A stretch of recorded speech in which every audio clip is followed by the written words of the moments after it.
Fort Figo diesel. இந்த வண்டியில் diesel engine, second generation icon, fusion, Fiesta, classic, இந்த எல்லா வண்டியிலையும் வர்றது சேம் இன்ஜின் தான். இதில் காமனாக ஒரு கம்ப்ளைண்ட் வரும், அதுதான் இந்த மிஸ்ஸிங் கம்ப்ளைண்ட்.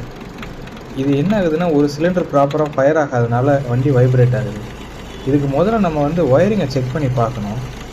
அதில் ஒயரிங் இஷ்யூ இல்லை அப்படின்னா எந்த இன்ஜெக்டர் அப்படின்றத நம்ம ஃபைண்ட் பண்ணலாம். அதுக்கு நம்ம ஸ்கேன் டூல் யூஸ் பண்ணலாம். இல்லைனா ஒரு இன்ஜெக்டரை கழட்டி விட்டு செக் பண்ணி பார்க்கலாம். எந்த இன்ஜெக்டர் கழட்டி விடும்போது இன்ஜின்லேருந்து எந்த விதமான எக்ஸ்ட்ரா நாய்ஸோ வைப்ரேஷனோ இல்லையோ அந்த இன்ஜெக்டர் தான் ஃபால்ட்டு. பாருங்கள், இதில் செகண்ட் இன்ஜெக்டர் கழட்டுறோம். இந்த இன்ஜெக்டர் இதுக்கு காரணம் அந்த இன்ஜெக்டர் ஃபால்ட்டு. அது இல்லாமல் இதில் ஒரு சின்ன ஒயரிங் இது இருக்குது. இந்த ப்ராப்ளம் சால்வ் பண்ணுறதுக்கு ஒன்று புது இன்ஜெக்டர் வாங்கணும், 12,000 ரூபா. அப்படி இல்லைனா யூஸ் இன்ஜெக்டரை சர்வீஸ் பண்ணி செக் பண்ணி வாங்கிட்டு வரலாம்.